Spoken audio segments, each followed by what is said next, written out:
steps. You know what I mean? I'm absolutely fine. But there's something burning this week.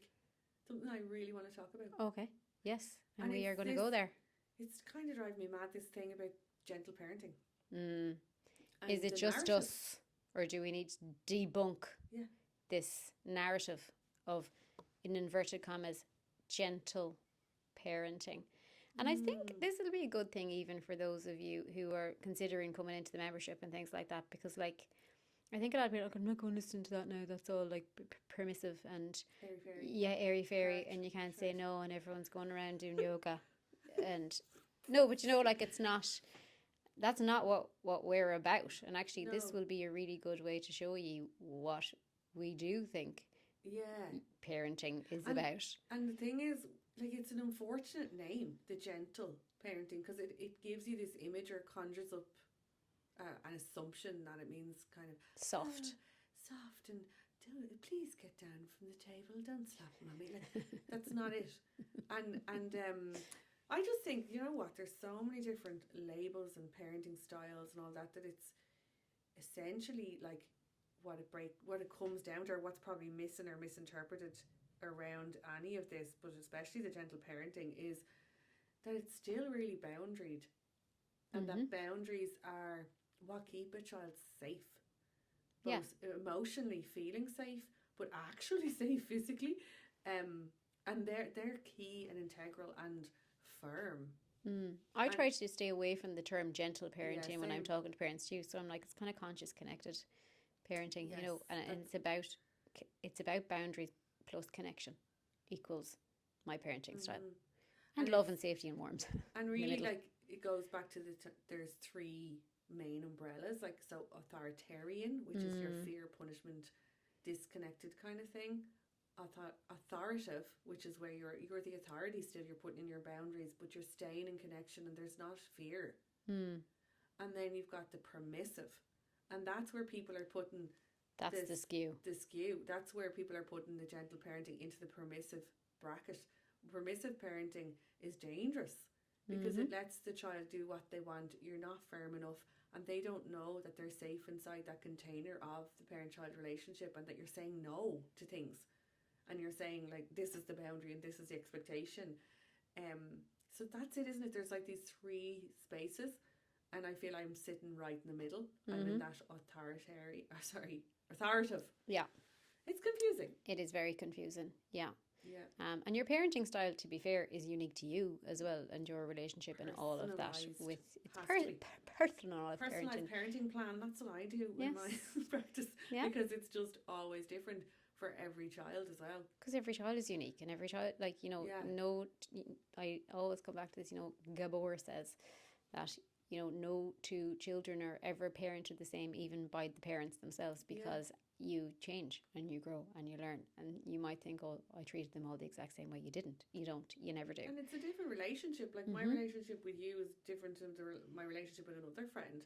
So it's a unique relationship for each child. So it's a unique approach. Sometimes you need to switch it all up. Yeah, depending on the temperament of the child themselves too. Yeah. You know, but essentially, like, what we kind of speak about and what I think is really missing or needs to be debunked is this: if you are the authoritative parent, then you are the boss at keeping them safe, and that you are really focused on three things, which is the relationship staying intact, the child's esteem staying intact, and the boundaries being firm and secure and consistent as possible. That's it. You know, and easy. Have you go, see you later. But that's what it boils down to. Because if you go authoritarian and you're bringing fear, punishment, shame, you've lost the esteem part and you've damaged the relationship. Yeah, and I think if we think about it, that would have really been a lot of how we were parented in that style. Yes, that's the legacy we're left with. Yeah. For most families. Not so much for us, to be fair to Dolly, but, you know, it would have been the way. Yeah. It would have been a lot of fear. Punish them, you know, that's a really bold kid, put them in the corner, whatever. All that goes under the authoritarian umbrella. Nanny, what was her name? Super nanny. Yeah, all of that was like that fear punishment. But that was on like, you know, primetime TV. That's what we were. I know. We should be on primetime And TV. they showed that Hello, RTE. Yeah, we're aware of you. But it's it works. This is the thing with the authoritarian, the fear-based. It works immediately because the child's the fear god in them. Like, you let it roar, they stop. Yeah, so it's not that it Job doesn't done. work, but your child is scared of and you. so you lose the relationship, and they think they're a bad kid. So you're damaging the esteem. You do not want an esteem issue. That's 90% of the things come out of a sense of worth, a sense of self that's skewed and gone somewhere, chipped away at, and just don't want to go there. And even with all the stuff that came up, you know, around adolescence and that manosphere and all of that, like all of that, and why children and teenagers would get sucked and boys would get sucked into that world is because there was an issue there already with their esteem, and they were looking to feel part of something and feel like they belonged and all of that. And that is coming from this style of parenting where it's like they were fearing, and then they were feeling bad about themselves and not feeling a part of the family or feeling a part of anything, and then that's all it's driving all undercurrent. But I think the esteem is going to be knocked anyway. The esteem ebbs and flows and dips all the way through our lives. And it's when, you know, a friend says, no, you're not invited to my party. Like, they're having those moments anyway, so they don't need to have them at home inside their parent-child relationship. And I think that's one of the most overlooked things. It really is. And then in the permissive one, if you go that route, you're missing the boundaries. And you might have the esteem or the relationship, but you've missed the boundary part, so it's just not going to work either. So you want to position yourself authoritative if you can. Yeah, and even as they get older, like if you don't have boundaries, or if you don't learn how to hold them, or nobody holds you safely within them, how are you going to hold other people safely within your boundaries as you grow up? And what does that look like in your relationships moving forward? Oh my God. Yeah. That's it. They have to learn the boundaries and how to place them and, you know, make them hold them themselves. And the pushing of the boundary is just as important, and it's a part of development. Yeah. Like for toddlers and teens, the pushing of the boundary is essential, and we're there to be that like secure container, to be the wall. They push out to feel the wall, to push out to check, are you there? You know, and as consistent as possible. But I do believe boundaries can be flexible as well. Like it's not always a rigid, like no means no.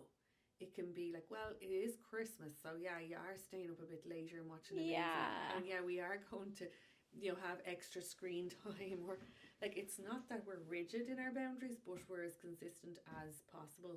I love that though, that you just said that, because I think like people are thinking it's either one way or the other, and it's not. No, We are flexible beings. Every day is different. We are fluid. We can, you know, every day is different. we can change things, and some days you will go, do you know what?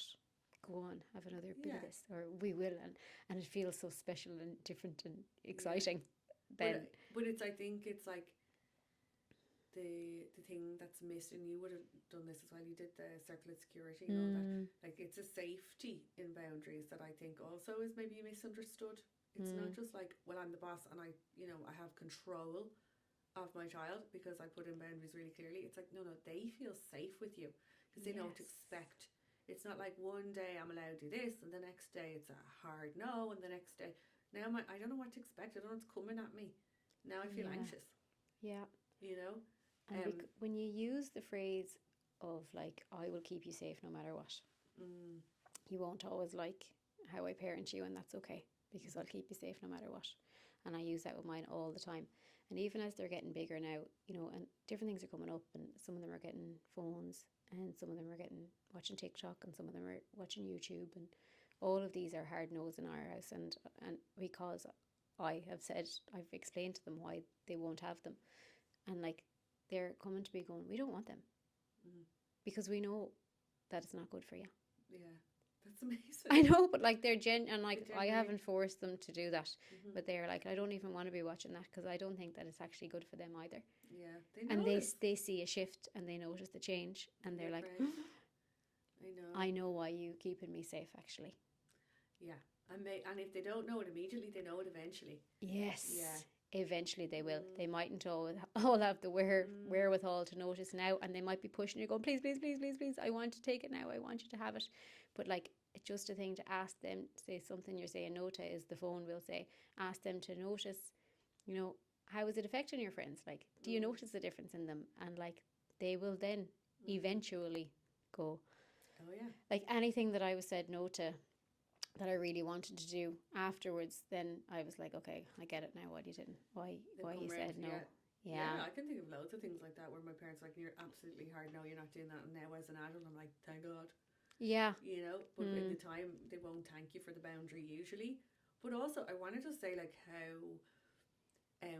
boundaries can be flexible, we adjust them, but also how hard they are to keep sometimes. If you're wrecked, depleted, if something's going on and you're distracted in your life, like stressors, we'll say, it's really hard to keep going. If you've got a child that's pushing and pushing and pushing and they're going through this big flux, their brain is like bursting and they're developing rapidly, and all of a sudden it's boundary push time and I need to go through the stage of development, and you're like, oh my God, I can't cope with this. Like, this is just constant. It's very hard to continuously hold a boundary and not kind of leave it go and go permissive. It's very hard to continuously hold it and not just shout at them and go authoritarian. It's just really tricky. And I think it's okay, like we always say, to just mess it up and go back and say, oops, guess what? I'm not perfect. I'm not trying to be. In our family, mess up, say sorry about that. And you go again. And you come back to your why. You come back to what you know to be true about you don't want fear in your relationship, or you don't want to parent in whatever way you choose. So coming back again, reset it up, because I think it's one of the most tricky things. It is, but like I didn't get it, so I would have started training in this when they were like 2 and 1. I don't know what I was thinking. It must have been off my banana, but what I found hard about the boundaries was that I didn't know what I was doing. So I had, like, I would just be winging it constantly. So it was like sometimes, I'll put in a consequence there, and then other times I'll shout at them, or other times I'll be like, no, or whatever. Yeah, or whatever, or I'll do whatever my husband does, or someone else would probably put in a boundary for me. I don't know, or, you'll use this. Granddad's going to be really mad if you do this, this kind of thing. And we do that a lot. Bad man's going to come. Yeah, the guards, the boogeyman coming to take you away. But it is hard to know what to say in the moment. But that's why, like, that the ACT model, that changed my life. Amazing. As a teacher, as a mother, and as a person, really. Yeah. Oh, it's universal. Because now I have a thing that I do. So it's an anchor. With the ACT model, guys, it's just the number one is acknowledging feelings and validating experiences. I get that you really have a really big angry feeling and you want to hurt me. That happens a lot with children. Doesn't mean they're right. You're just saying what you see, basically. The C is communicate the boundary or clearly set the limit. That can be one sentence. That's not safe. I will not let you do that. It's not okay to talk to me like that. One sentence. And then if it's, I find if it's a repeated behaviour, then we're talking about the T, which is targeting, the alternative. That's like, redirect. You really want to hit me. I'm not for hurting. You can hit this, or you can wobble it out, or you can give them something to do with that energy. You can whack the chair. Hurting people's not okay. You can do this. Yeah. But like, that's it in a nutshell. Now come join the membership and we'll teach you all about it. Plug. But like, we haven't time to go through the whole thing here in depth. But I just then was like, well, now I know how I set boundaries. There's your anchor. The same for me. I also found as I got to know that, first of all, it was like learning Chinese. I as well have been learning Mandarin, because I was like, wait, what have I to say? That's wait, no, I've gone backwards on it. But as I got used to it and I saw it in action and I was practicing with it and just going with the flow and not trying to be perfect, I realised I could make it my own. So I had my own phrases down, and I also I would skip steps. And I would just use one step, or it's never the 3. CT, you can go T. Sometimes. Or just see a lot. That's not safe. Move on. That's not safe. Get down. Oh, that's it. Yeah. But it's the way. And the one you use a lot, that was a game changer for me in the acknowledging was you weren't expecting that to happen. Yeah. Like that's Put your face on them. but like for a grown up too. If they're really, That really is upset. so validating. Yeah, it's like you weren't expecting that to happen. You really, You're like, it's often like I've worked with so many kids that they don't like you saying, "Oh, you're having a really angry feeling." They're like, "No, I'm not." There's plenty. You of are. I'd be a bit like that myself. Yeah. Oh, you're really upset. I'm not upset. Tell me what I am. I'm frustrated. But it works, and it works. Like it's name it to tame it. It's brain science tell us this works most of the time. But for some children who don't like that, it's like, well, what's their actual experience? Their experience is like that was a bit of a shock, or or if they've like fallen, like you've put in all like don't stand on the chair, and then they fall off the chair. They don't need an "I told you so" in that moment. They need a "you weren't expecting that to happen." But I also think the alternative is brilliant because it allows them go through their full stress response. So they're in fight or flight. Leave them have their fight or flight. Don't try and let them bottle it up and stop the emotion from coming out. But actually, you're just targeting something or redirecting to something safe. So now they have a tool. When I feel like this, I can do that. Now, most adults don't feckin' have that. No. Our world is falling apart because they don't know how to express themselves and anger and wars and stuff, So it's like, it's a real skill building one. But I would often have just gone to the tea without saying anything else. And I just hand a child. I can see them bubbling. Yeah. And I hand them something. Or I go on the shoulder, a little tip towards, and they know, oh yeah, that's what I do now, go into this. Yeah. And I pick up this fidget, or I pick up this thing, or I go out now to the fresh air, or I open the door. And it's already the boundary is, you don't even need to put the boundary because you've given them a tool. Yeah. And when you do this with your own children a lot, and you use like phrases like your body is telling you, you need this. Your body. Your clever body. Yeah. Your clever body knows just what to do. Like Freddie, when he was young, a little bit younger than this now, and he'd still do it a bit, like he would feel it. And he'd be like, come to me, Mommy, need to do something. And I'd be like, your body is telling you, scooter board, trampoline. And he'd be off, and he'd be up and down the poker jumper, and he'd be like, but he would feel it. Deadly. And if he didn't feel that, and if he wasn't aware of that, then he would have, it would have come out in other ways where he would have been probably annoying me and going with like different behaviours to try and get that energy out. But because we had practiced all the things, because I knew he was a bit of a sensory seeker, that he was like, I feel it coming. Yeah. I am going to now do this. Amazing to have that body awareness though as well, because that's the part that like that feeling into, like, I know something's coming here. I need to do this. That's even in adulthood where you're like, God, I can feel myself about to blow. It's just giving that lovely skill, isn't it? But this is all within a boundary. This is all within a parenting style that nobody's getting hurt. Nobody's getting shamed. Nobody's getting away with anything, but nobody's getting punished. It's a funny one, I think, that people don't understand, and it's hard unless you've done it or you're in a space to try it out. Yeah, just all that. No, I'd love to like rewind on that and just put it on a slide. Nobody's getting what shamed. You said. No, but like it was really good. Like just to lay it out how it is. But that almost seems unachievable or impossible. Like, don't I have to punish them? Don't I have to shout? What, like? But then they're getting away with it. You think that like, they will never learn another way unless they're punished for it. Route. And nobody will ever change or learn to do anything by making them feel really crap about themselves. Well, you'd see a change in behaviour probably immediately, but their esteem, like you say, is going to go to the floor. Yeah, and it's that Peggy O'Mara, you can't make a child behave better by making them feel worse. Yeah. And actually, when they feel worse, they project their inner world outwards. And you have worse behaviour because they will show you how they feel. And it's just a cycle. That's so sad. Isn't it like that? But I've seen that 1,000 million times. It's why I'm sitting in this chair. Honestly, it's why I want to shout from the rooftops that this has to change. Because when you sit with a child in a therapy room or a teenager that's been brought up in that way or experienced it in multiple different settings, whether it's from a teacher, a coach, another teacher, a parent, the other parent, and they're constantly being punished, shamed and told you're not good enough. And then you're left with the kind of brokenness to sit with. And I'm just going, but it doesn't have to be like this. I know. It doesn't. Yeah. And I will die on that hill. Like, it doesn't. We know it doesn't.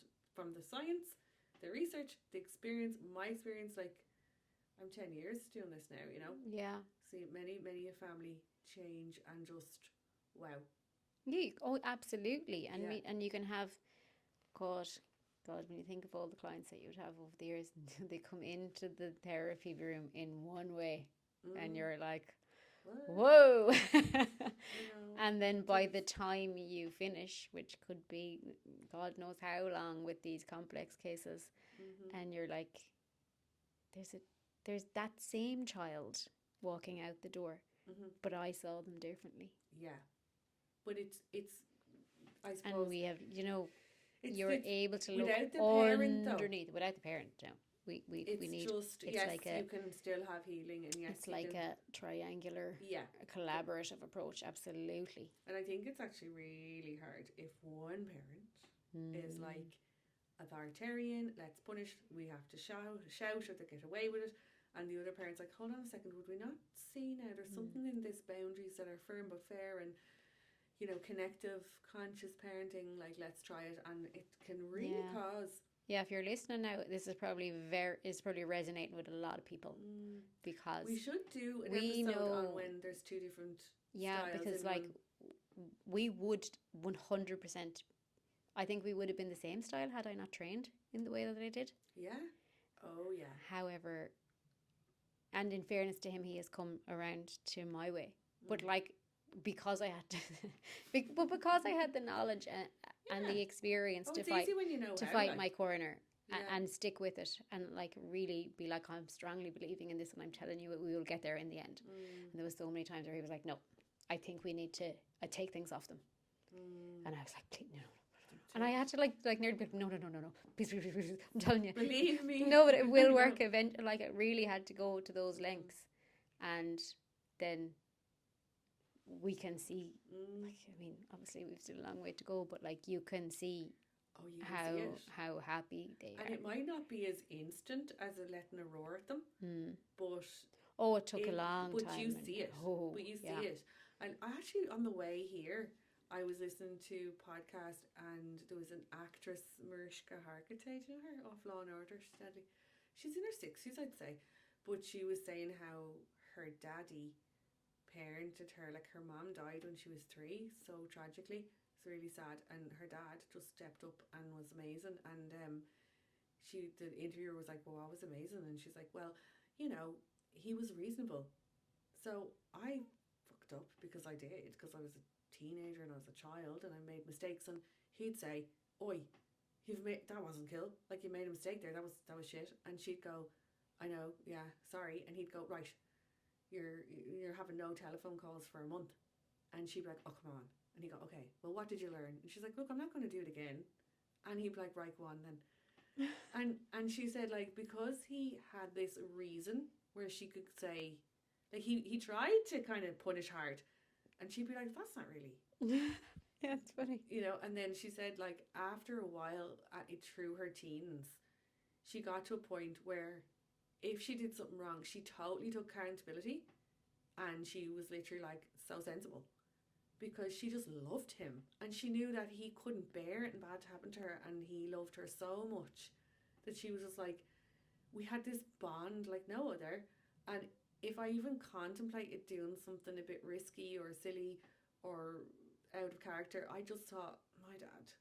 Oh my gosh. I know. And That I was is like, class. it's so cool to hear that, because when you're in it and you're going, I think this thing works, this gentle parenting should be okay, but you don't have the proof until they're grown up. No, you it's don't. a bit risky. Yeah. So I love hearing from people who've been raised in that way, that what it was like, and just even think about how you were raised. What was that like? And how you feel about your esteem right now? Yeah. Like, and remember, with like the boundaries as well, like the frustration thing that we found about them was like that you have to repeat them again and again and again and again and again and again and again, multiplied by 1,000,000. Yeah. So like they will continue to hit each other. I know. Do you know what I mean? And you're still coming, regulated. and you're thinking impulse control there and all of that, and that's fine. So, but you're still coming back to the same boundary of, your brother's not for hitting. Yeah. won't let her. I swear to God, You know. like I'm at that now because Mm. Jack will hit me in the face and stuff, and when he's in my I'm not arms, for he's trying hurting. to pull my Yeah. hair and stuff. That not for language is lovely, by the way. Not for this. But it's also like you were saying this the other day. I think to when we were on our Q&A, and it was like you have to move your body, especially with the Yes. small ones. But like it'd be grand for me to say, "Don't hit mommy." No, I won't let you hit. No, that's not safe. Yeah, you can't just use your He words. will not stop hitting me because he's he a won't. bloody like baby. So I turn his body away and out from me, or I hold his hand and say, "No, that hurts. No, I won't let you hit." And I literally the other say, "It's like that hurts my skin." It's like my skin. Ouch. John's like, "Why are you speaking broken English?" Like I'm trying to tell him like that actually hurts, but he doesn't understand. So all it is, I need to remind myself, all it is set the boundary, but it's with movement. I'm holding your hands down. What I model physically as any bloody words when they're small. Oh, because that resonates more with him, you know. Totally. That I could say a million times, like, stop rolling when I'm changing your nappy. No, don't do that. That's not safe. You'll fall off. Like, no, I just have to use my T, target an alternative. I have to redirect his attention to something to keep him stay safe from rolling off the mat. Yeah. You know, so it's the boundary is it's probably like using your whole self. It's using your whole self, definitely. Yeah. And like with easy the easy peasy when you're cooking the dinner and 3 children are hanging off you and you're trying to play hangman with one and you're trying to play a letter game with another one. You're trying to take deep You're breaths. Stressed and you haven't even had breakfast. And you can't even take a deep breath. You need to go to the toilet. You've been Easy. Holding your weebies since Easy peasy. But yeah, I suppose with the gentle parenting, or that, it's boundaries, it's connectedness, it's connection and boundaries. It's like it's not, or you're I can't say the word authoritative. That's more what it is, and we just want to debunk that by people thinking like it's just like letting them wear friggin' knickers only to school. Like it's not. No, because they want to. No, that's not safe. But, I feel like I do. Jesus, I'm dodgy saying this because I don't want people to think I'm judging, but I see around me maybe parents parenting in a certain way that it is super permissive. And I hear this language of, no, I know that you would like to stay in the park, but we're going to go home now, okay? Oh, it's sad and you don't want to leave. So it's lovely acknowledging and really empathetic, but they're not doing the next bit, which is the boundary part. So it is actually permissive. Yeah. And that's gentle parenting with a sprinkle of permissive on top. So they're going, please leave the park. Oh, mommy is we don't have tired. We don't beg them to do these things. Now, please, I know. And it's so lovely and nurturing to hear that part. Then not, but the please leave. No, it's a lack of a boundary there. So it's I think that's why we need to debunk it, or kind of. I'd love people to be clearer on it. Yeah, I think we'll do another full episode on boundaries as well for both children and grown-ups, because we've loads more to say on this actually. Well, there's loads more to it, and there's loads more other ways you can do boundaries, like different scripting and different ways to try it out, because I feel it's like learning another language when you don't. Oh, it is. You're defaulting for years saying one thing. Yeah. Bold. No.